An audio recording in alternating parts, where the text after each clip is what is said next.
Today I am reading from the book Spirit of Homeopathy, book written by Dr. Rajan Sankaran. Mind section, chapter number 26, Compensation. Compensations involve our covering up by the act of will, some element of our nature. Means without there being a change in this element. This cover up is needed if the situation is not intense enough to require change in the element. And mere cover up will serve the purpose. In such a case, the mind has the capacity to and does adjust itself. Thus, compensation is a voluntary act counterbalancing something in our nature. It is a process of effort which to a large extent is uncomfortable because it involves a struggle against our basic nature. Compensation is seen in all of us and we have compensate for different elements in different situations. For example, take a person with a strong element of restlessness who cannot sit in the place. When this man has to attend a lecture, he has to make a effort to check his restlessness as a compensation for it. He sits with the legs tightly interlocked and remind himself constantly that he must not move. The process of compensation is very interesting and has a far-reaching implications in homeopathy. If we understand the working of this process, it will make a vast difference in our understanding of the patient. A person is at his easiest in a situation where he needs a compensation the least. In situation where the person has to control himself a lot, he is most compensated normally. In a situation where the person has to control himself a lot, he need a most compensations. Normally we choose situation where we have the least need to compensate. For example, the physical restlessness person will choose a profession not of a clerk but a postman, salesman or sportsman, where he needs to compensate the least. A person with an urge to travel will choose to become a traveling salesman so that he needs less compensation for that particular aspect. Most of the situations we choose are those in which we have to compensate the least. Yet, even in this situation, there are always elements which are against our basic nature. The man who has chosen the job of salesman can travel a lot, but he also has to keep account. To prepare a statement of account, he has to sit and concentrate and keep everything in order. This goes against his nature, so he must compensate for control of his urge to be on the move, where he has to write the account. Similarly, in every situation, that there are some elements which are in a time with our basic nature and order for which we need for compensate. We can see this in the relationship between a man and his wife, society, friends, and religious group, etc. Everywhere compensation is needed. Like spouse, Lycopodium marries a Pulsatilla by choice. Pulsatilla is very affectionate, yielding and mild. The dominating Lycopodium likes this part of her nature. It does not have to compensate, but at the same time, she is also very dependent on him, making him shoulder increased responsibility which he does not like since by nature he prefer to avoid responsibility. So either the wife has to compensate by not demanding so much possibility of affection sympathetic affection sympathy and attention from him, or the husband must compensate and start to giving affection start to giving her sympathy and affection and being responsible. Both have to compensate to some extent. This is also called adjustment. Having compensate is not a comfortable for him, but looking at the advantage he gets out of relationship, he does so. Similarly, though the Rustox person does not like to sit through the lecture yet, since he often get other benefits like study and all these things, and he compensate and sit quiet. In all relationship, man has to compensate in some way. Why is knowledge about the compensation is so important? When we are taking the case, the uncompensated symptoms are easily brought out, but the but the compensated ones are much more difficult to trace. The lycopodium man care for his wife out of compensation. Should we take care of caring as his symptom? No. If we do so, we will go wrong, because that is not his basic nature. We have to prescribe for his basic nature.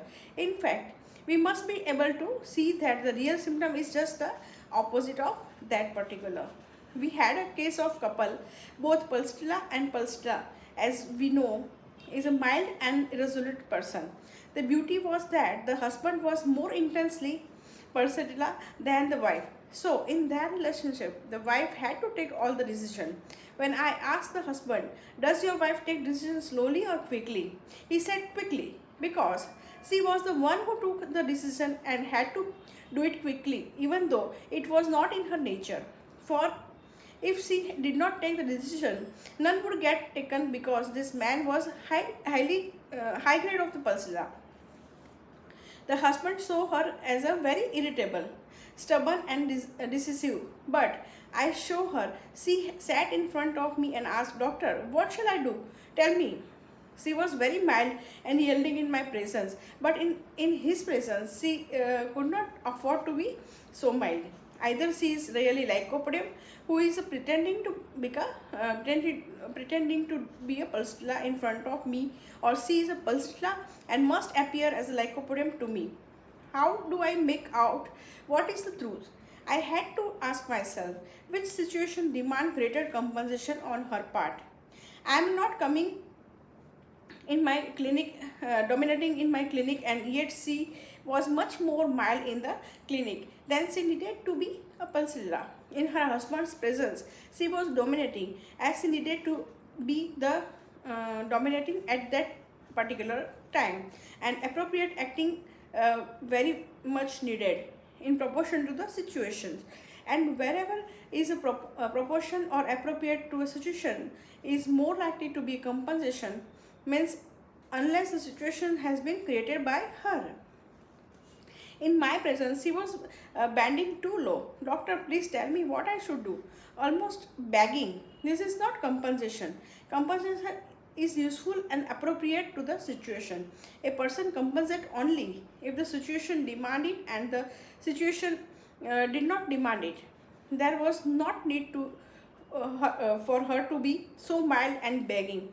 Therefore, she was uncompensated, where in her husband's she was uncompensated, whereas in her husband's presence she was compensated, because her husband was so intensely pulsatilla that she had to compensate for her own pulsatilla state in order the family survive. Otherwise, both will start crying and no one take the decision. So compensation is an act of will, voluntarily taken decision. It is against some aspect of one's nature. It requires an effort, and usually it is needed for facing the situation. I remember treating my patient with a nitric acid who had not a whit of maliciousness, which is one of its well-known feature. Initially, it surprised me that the prescription was effectively, although I has prescribed the remedy because of all the characteristics of fitted to the nitric acid alone. When I pondered over the nature of the patient, I felt they were so calm, overly non-violent, mild and gentle people. Now I realized that these people were coming from the religious group which has non-violence as one of its principles. And maliciousness, cruelty and violence are taboo and are not useful in the situation, not approvable by this society, positively harmful to their image and their life is in the society, positively harmful to their image and life in that society. So these people, by their extreme mildness and charity, opposite features, charity, are compensating for inner malice. The almost manic intensity with which they are charitable in is indicative of the force required to keep the malice in the abeyance, means have to do compensation state, compensate the situation. Another form of compensation is their case could be the diversion of malice toward socially approved form. For example, a war against poverty, or even at personal level, they might say, this disease bothers me so much. I will see to it that is completely destroyed. So the malaise will show itself in society approved pattern and will should not have the ability to perceive it in a person. We can have this vision if we understand the social context and consider which feature will be compensated for and what is a possible avenue or where these features in compensated form will meet with social approval. I again read this paragraph. Another form of compensation in their case could be the diversion of malaise toward socially approved form. For example, a war against poverty, or even at a personal level, they might say, this disease bothers me so much, I will see to it that it is completely destroyed. So the malaise will show itself in a socially appropriate pattern and we should have ability to perceive it in the person. We can have this reason if we understand the social context and consider which feature will be compensated for and what the possible avenue are where this feature in uncompensated form will meet with a social approval. If we examine a nitric acid person in another situation, for example, a man who is engaged in a very important court battle where he is justified and where it is question of survival, in such a case, we will find the malaise and unforgiving attitude in an uncompensated form. On the other hand, if in such a situation the person remains very forgiving and gentle, where aggressiveness is approved of needed, then we shall seriously doubt if our prescription of nitric acid is correct. Under label overcompensation.